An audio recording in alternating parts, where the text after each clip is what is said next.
So I found this beautiful spot on a dead-end road to set up. I was about to start painting, but I noticed that there was some storm clouds coming in, and all of a sudden it just starts pouring rain, thunder and lightning. So yeah, I'm gonna have to wait for a little while. Hopefully this will blow by and I'll be able to still set up and do some painting, but I just about got soaked. We're gonna have to hope that we can get a painting in.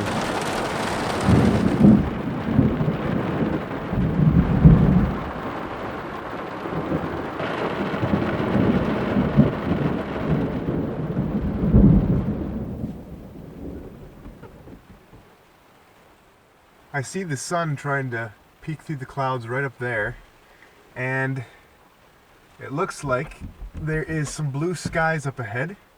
Right behind me it's really dark, and there's a lot of thunder.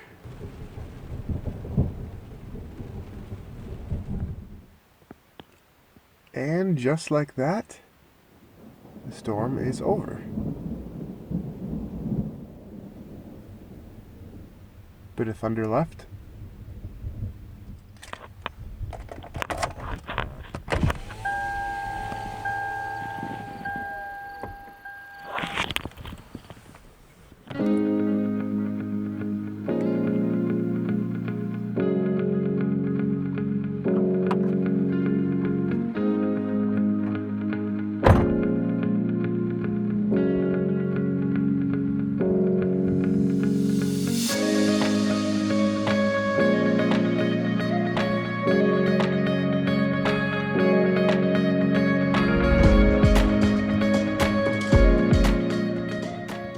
I'm going with a smaller panel today.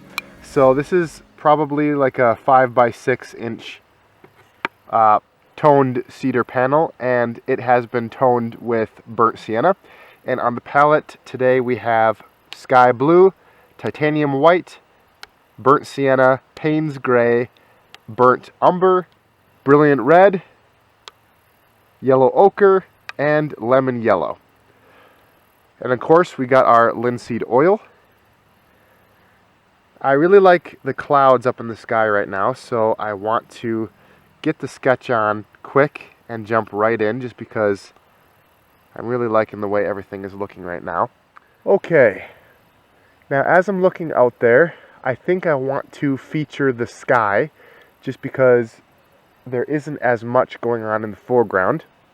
So I want to leave plenty of room for the sky, so I'm going to put the horizon right about here, I think, and I'm going to sketch that in with some burnt umber really quick. Okay, that's good. Right back there, there are some bluffs. I like them so much that I want to feature those bluffs in the painting as well, and so I'm going to probably have the trees start on the right side of the panel and then slowly get smaller as they fade into the distance, with these bluffs coming in from the left to the middle. And then I'll have this clover field here be the foreground going back, and then the rest of the panel will be featuring those clouds. So let's get back to the sketch. Alright, I'm going to have the trees back there, something like that. Get smaller and smaller as they fade away. Have those bluffs coming in. Give them a little bit of variation. Have them fade into there.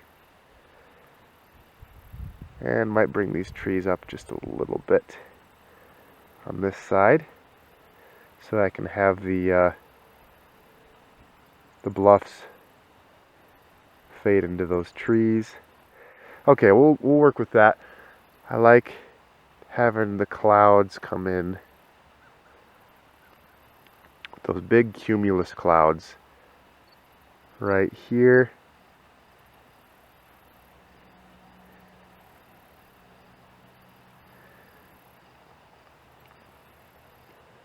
Smaller clouds down there, fade away into obscurity on the right. Okay, that'll be blue sky for the most part. I'll have this come up like that. And then maybe some more clouds off in the distance back there. And then field up front. Okay, that looks pretty good. So I'm going to work quick, and now it is time to block it in. All right. Right off the bat, I'm going to mix that blue sky with my sky blue and a bit of that titanium white. And we'll just go ahead and start putting this on there. The sky is looking pretty blue because there's a lot of sunlight. This is just the afternoon, so I want to make sure that I get that bright blue. Actually, it kind of has almost like a dark tone to it, so I want to make sure to add that in. And I'm going to put the blue that's higher up just a little bit darker and have it fade down into that lighter blue until I get to the area that's closer to the horizon. And I want to add more titanium white into that.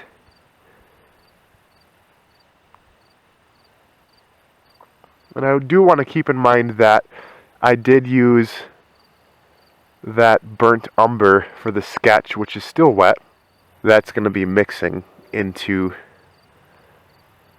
my sky, which is okay. I don't mind that. I'll just be mindful of it. Okay, I like that. Now I'm going to go ahead and put in some of these cloud shapes, which are just going to be lighter. Just like that. I'll come up in here.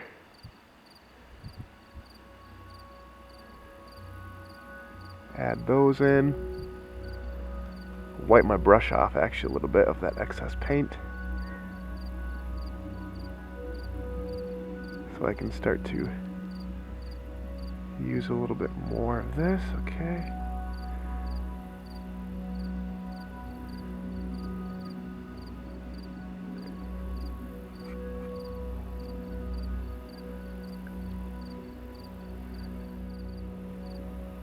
I'm still hearing a little bit of that thunder off to my left of the storm moving out. Okay, so the bottom, actually, I'm going to grab a little bit of Payne's Gray into my mixture, and remember that the bottom of these clouds is going to be a little bit darker. I'm going to add in a little bit of burnt umber to that dark, shadowy cloud mixture. I'm just going to trail the bottom of that cumulus cloud a little bit. Add it up in here just for a little bit of shadow.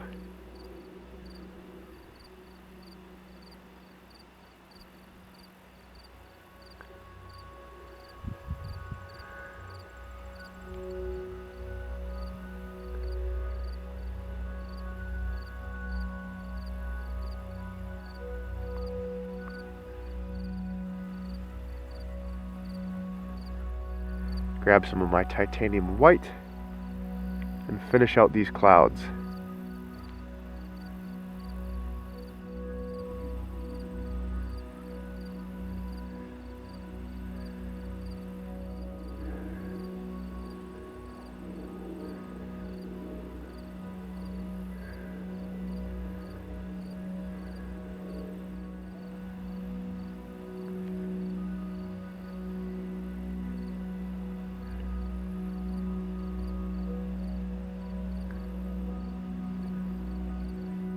Okay, that looks pretty good for now. Now I'm looking at those bluffs back there, and I'm going to take some of my yellow ochre and mix it in with that sky blue, keeping the blue kind of dominant. Maybe a little bit of, well, actually I'm just going to test that out and just see how that looks. I think that looks pretty good. So I'm just going to create variation in my brush strokes here, so that it's not all just one solid mass of color that is all uniform. Keep a little bit of variation in it.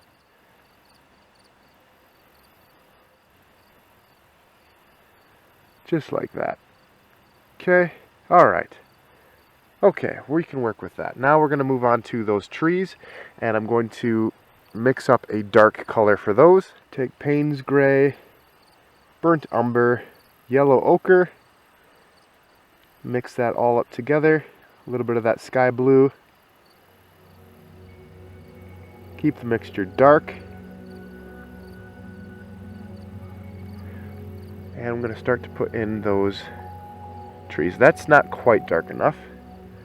So more Payne's Gray. We'll try that out.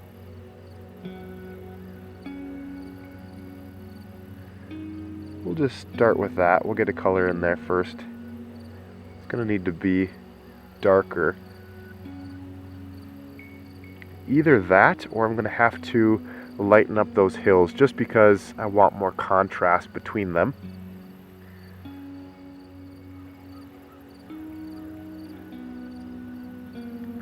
I can see I'm going to need to lighten up those background hills a little bit.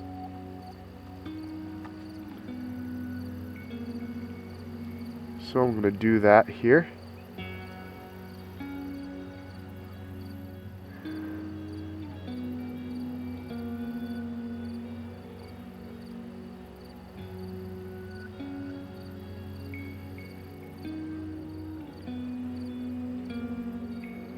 That'll be good for now. Next up, we're going to put the foreground field in, and I'm going to create a very light green because the more yellow you have in a green will push it forward, just because when you're looking at green from a distance, it's really hard for that yellow in the green to fight through all that atmosphere. So the farther away you get with green, it's going to become cooler and cooler and cooler. But the closer you get, you'll see more of that vibrant color. So that's what we're going to be working on. I'm going to add some of that lemon yellow. I want this pretty bright. So I'm going to add a little bit of titanium white to it. And just throw that in there.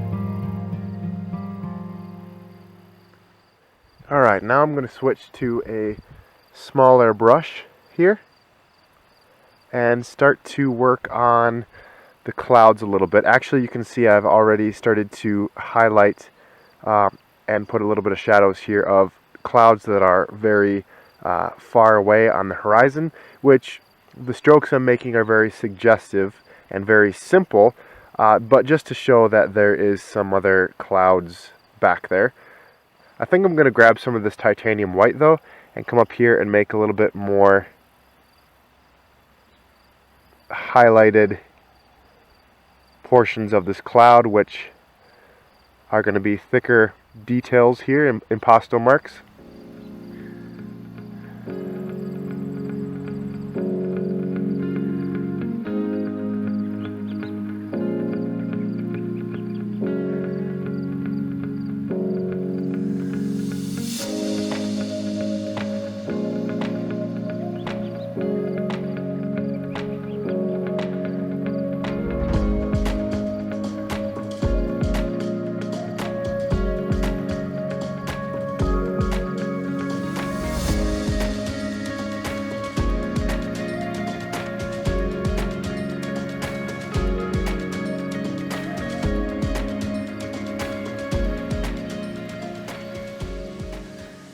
Alright, I think that looks good. I think we're ready to move on to these trees here.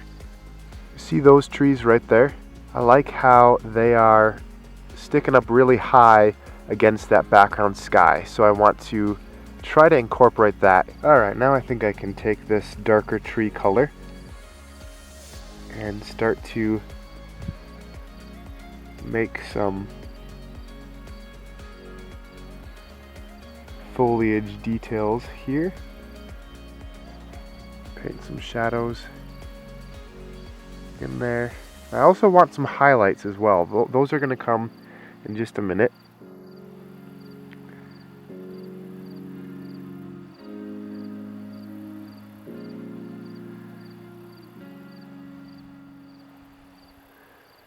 So now I'm going to take a lighter green and I'm going to come up here and create, maybe make it a little bit brighter with some more yellow. Some highlights on these trees here to give them a little bit more shape.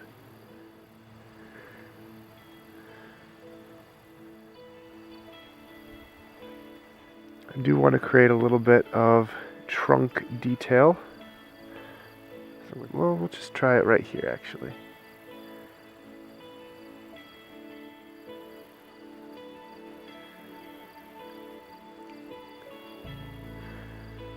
Yeah, okay. Just like that. Maybe another one right up in here.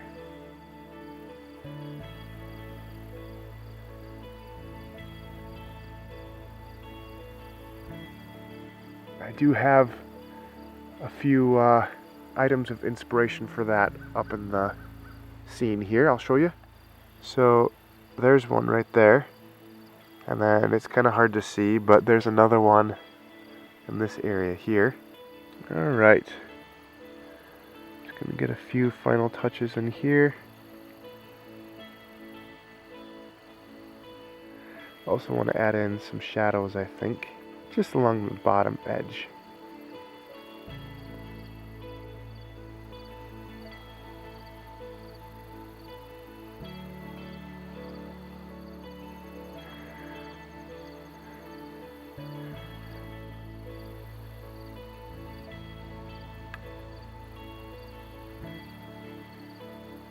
Okay, I think that's pretty good for the foreground.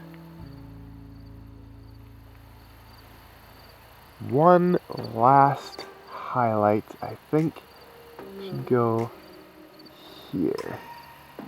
Just like that. Okay, that is done. I like it. You know, if you're having trouble with finishing the painting and you think something's wrong with it but you're not quite sure what, if you stand back a little bit and squint your eyes so that you blur everything, you get a really good feel for the shapes, but also the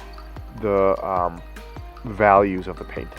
And I did do that with this just to make sure that I was having everything work as best as it could together. It really helps you see a generalized version of your painting. Alright guys, that is going to sum it up for this one. Thank you so much for watching.